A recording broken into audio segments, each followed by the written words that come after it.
Want to pick your brain on Bryson. I'm guessing you got to see him a little bit this summer and even in the spring when he got to run around a little bit. Yes, sir. Well, what do you think he can add to this receiver room from what you've seen?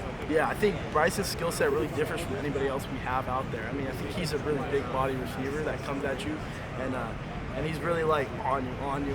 Whereas a lot of other guys maybe play with finesse in the room or maybe play with their speed or anything like that. I think he really is just a powerful guy who brings a level of maturity and also just knowledge to the room. Like, I think we all look at things very different. I think he looks at the game very differently. So he's also, with me training with him training with me, I think we brought different things to each other's game, which is awesome. So covering this program for like 13 years, I'm used to Wisconsin having maybe one wide receiver, two at the most. Rare year, a couple years ago they had 4 pretty good guys. But what do you kind of think of the room in general when it feels like there's guys on the third team like a Vinny Anthony who can play? Right.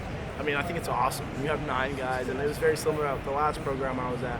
When you have 9 or 10 guys that can play at a high level like that, it's like you're really confident with whoever you put in there.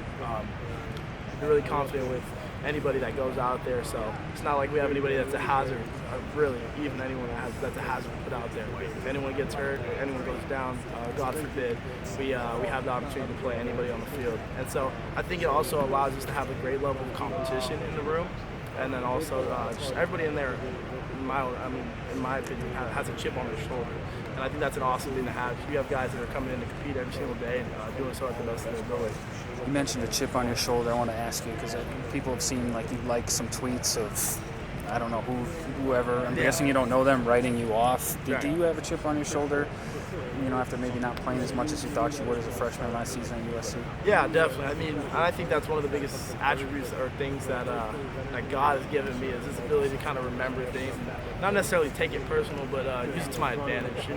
I never think playing with emotions is a bad thing. Sometimes you can overdo it, but I don't think it's a bad thing at the end of the day at all. So coming out of high school, being a very high recruited guy, being a high ranked guy, I had hopes and aspirations to go play somewhere really early, and obviously I played a little bit at USC, and that wasn't the case. I didn't play as much as I wanted to. So seeing that people have written you off this early, I think it definitely adds to the motivation and the ability to kind of go out there and go do your thing every single day. It kind of adds to it. In spring, it felt like the offense had a lot of high days, had a lot of low days, kind of searching for the consistency. What were you guys just able to do in the summer? And Tanner mentioned the workouts and stuff are pretty player led.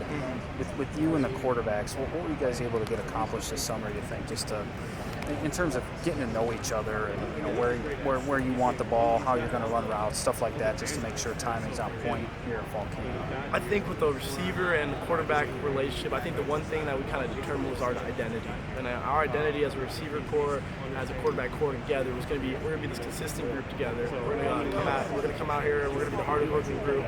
So we obviously do things that every team in the nation does, right? We go out there, we throw routes, we get on the whiteboard, do all those different things. But at the end of the day, we're going to come out here and we're going to be consistent.